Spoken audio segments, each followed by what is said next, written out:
문 대통령께서 포용국가 사회정책 대국민보고 행사에서 임기 내에 국민의 전 생애를 대상으로 하는 보편적 복지를 실현하겠다, 이런 이제 이야기를 한 일이 있습니다.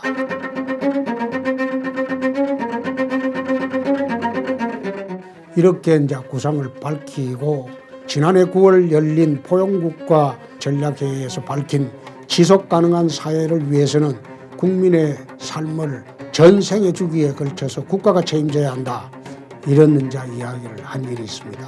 실현하는 구상으로 내년도 예산이 500조를 넘길 수도 있다, 이런 보도가 나왔습니다. 2022년도까지 전 국민이 생애 주기에 따라서 기본생활을 누릴 수 있도록 국가가 보장하고 국회의 입법 예산 확충에 따른 초당적 협력을 바란다고 다시 이런 말씀을 하시면서 내년 예산을 이제 정부에서는 500조를 넘길 수 있다, 이런 이야기를 했습니다. 저는 참 걱정스러운 게 500조 예산 시대 이거 좋습니다. 국가 예산이 많아지면 많아질수록 국가가 그만큼 커졌다는 거니까 얼마나 좋겠습니까? 그러나 이 예산은 과연 국가 재정 운용 계획에 맞느냐, 그걸 한번 따져봐야 될 겁니다. 국민의 전 생애를 국가가 보장하겠다, 이것은 결국은 사회주의 배급 정책으로 가자는 것이죠. 지금 베네수엘라처럼 이렇게 가자는 것이죠. 또 최근에 보여주고 있는 보편적 복지를 내세우면서 현금 복지 시대를 열었지 않습니까? 좌파가 지자체장을 하고 있는 곳에서는 다투어가면서 현금을 나눠주고 있습니다. 국가도 이에 뒤질세라 현금을 나눠주고 있습니다. 이런 현금 복지 시대가 되면 어떤 부작용이 따르겠습니까? 일하지 않는 사회가 되죠. 일해본들 세금으로 다 뺏겨야 되는 사회가 되죠.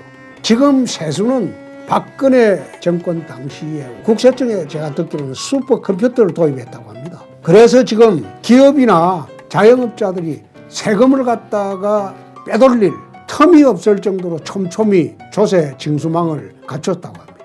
그러다 보니까 경기는 나빠져도 세수는 늘어나고 있습니다. 죽을 노릇이죠. 그런데 이 세수 늘어난 것을 성장에 투자를 하지 않고 전부 현금 나눠주고 말하자면 무상복지 하는 데만 집중을 하고 있습니다. 사회주의 배급제도를 지금 가고 있는 중이죠.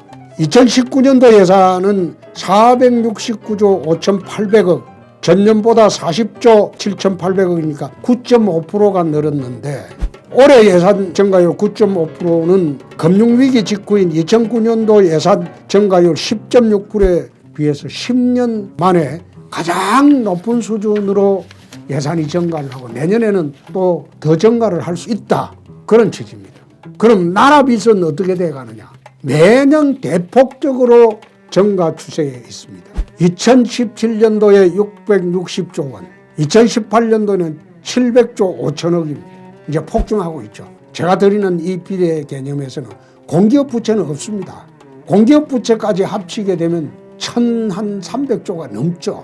그래서 빚은 기하급수적으로 늘어나고 있고 현금 복지 수준도 그에 따라서 기하급수적으로 늘어나고 있습니다. 이제 일하지 않고 배급으로 먹고 사는 사회가 되어가고 있다. 사회주의 배급제도가 되어가고 있다. 그 말씀입니다. 전 정권 재정 효과, 말하자면 박근혜 정부 때 세수 확충에 난 효과도 이젠 끝났습니다. 그런데 경제도 안 좋은데 워낙 세수가 지금 계속 늘어나기 때문에 복지도 계속 퍼줘도 된다. 자기 재임 중에는 인심 쓸 거 다 쓰고 다음 정부는 어떻게 하든지 상관치 않겠다, 막 그런 생각인 것 같습니다. 국가부채는 미래와 후손의 부담을 떠안기는 겁니다.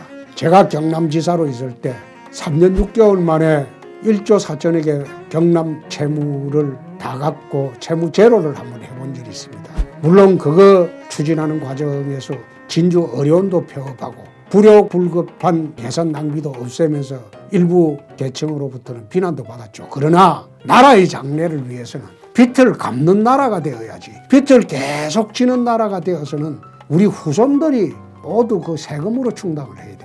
나라 앞길이 참 걱정이죠. 보편적 복지는 어떻게 보면 마약과도 같다, 저는 그런 생각을 늘 갖고 있습니다. 남미 좌파의 전유물이고 지금 베네수엘라의 실패가 여러분 눈에 보이지 않습니까?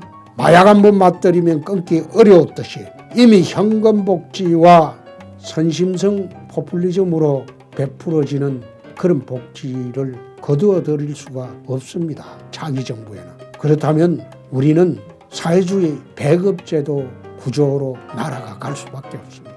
그렇게 되면 베네수엘라로 갑니다. 요즘 SNS상에는 코리아 베네수엘라로 간다고 코네수엘라라고 하기도 한다고 합니다.